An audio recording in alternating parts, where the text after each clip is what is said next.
नमस्कार, मैं हूं दीपाली। आइए नजर डालते हैं 13 मई की कुछ खास न्यूज अपडेट्स पर। वैश्विक ऊर्जा संकट, 40 देशों में ईंधन राशनिंग और वर्क फ्रॉम होम लागू। पीएम मोदी ने भी की बचत की अपील। अमेरिका, ईरान और इजरायल युद्ध के चलते ऊर्जा संसाधनों में कमी और बढ़ती कीमतों से निपटने के लिए कम से कम 40 देशों ने कड़ी नीतियां लागू की हैं। इनमें ईंधन राशनिंग यानी ईंधन का संयम से इस्तेमाल, वाहनों की आवाजाही घटाने, सरकारी यात्राएं सीमित करने, वर्क फ्रॉम होम जैसे उपाय लागू किए गए हैं। अंतर्राष्ट्रीय ऊर्जा एजेंसी के इमरजेंसी एनर्जी कंजर्वेशन ट्रैकर के अनुसार यूरोपीय आयोग समेत इन देशों ने ऊर्जा संकट से निपटने के लिए निजी और सरकारी वाहनों का उपयोग सीमित करने, एक दिन छोड़कर गाड़ी चलाने, सार्वजनिक परिवहन और कारपूलिंग को बढ़ावा देने का काम किया है। प्रधानमंत्री नरेंद्र मोदी की अपील का मुख्य उद्देश्य भी स्वैच्छिक संयम से बड़े संकट को टालना है। शाहनवाज हुसैन ने प्रतीक यादव की मौत पर जताया दुख। सपा प्रमुख अखिलेश यादव के छोटे भाई प्रतीक यादव की मृत्यु पर भाजपा नेता शाहनवाज हुसैन ने कहा, प्रतीक यादव के देहांत की खबर सुनकर दुख हुआ।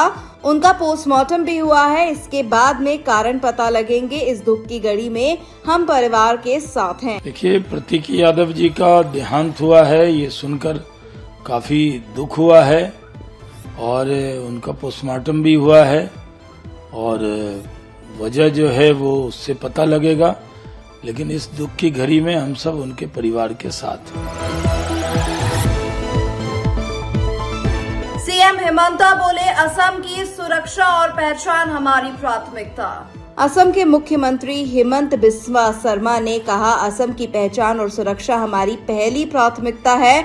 हम असम के विकास के लिए काम करेंगे ताकि हम देश के विकास में सहयोग कर सके। उन्होंने आगे कहा, यूसीसी हमारे चुनाव घोषणा पत्र का हिस्सा है। हमने अपने घोषणा पत्र में जो भी वादे किए हैं, हमारी 100% कोशिश होगी हम सब लागू करें। Assam's identity and Assam's security will always be paramount importance for us.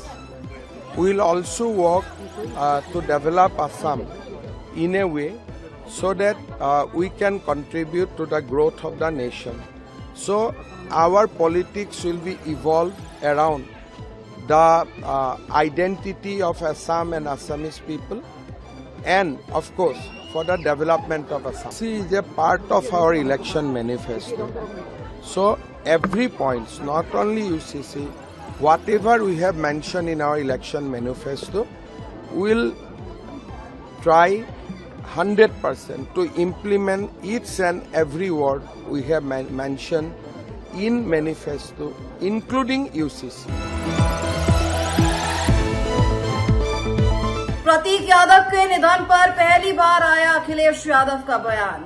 अपने छोटे भाई प्रतीक यादव के निधन पर समाजवादी पार्टी के प्रमुख अखिलेश यादव ने कहा, मैं प्रतीक को बचपन से देखता आ रहा था, आज वे हमारे बीच नहीं हैं। हमें इस बात का बहुत दुख है। वे जीवन में आगे बढ़कर काम करना चाहते थे। ये दुखद है कि वे आज हमारे बीच नहीं हैं। कानून और परिवार के लोग जो कहेंगे हम उसी बात को मानेंगे। हम कानूनी रास्ता अपनाएंगे। मैंने प्रतीक को बचपन से देखा है।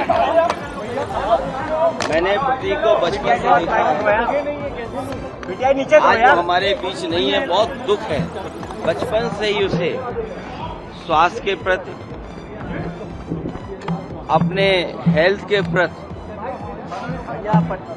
और वो कुछ जीवन में आगे बढ़कर के काम करना चाहता था। एक बहुत अच्छा लड़का जो अपने मेहनत से कुछ करना चाहता था।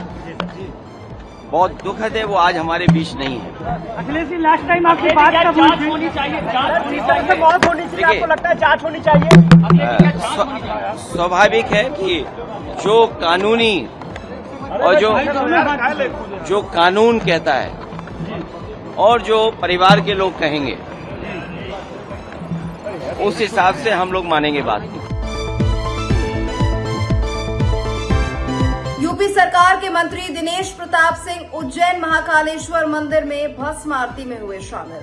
उत्तर प्रदेश सरकार में मंत्री दिनेश प्रताप सिंह महाकालेश्वर ज्योतिर्लिंग मंदिर में भस्म आरती में शामिल हुए। इस पर उन्होंने कहा, बाबा महाकालेश्वर सभी की आस्था का केंद्र हैं।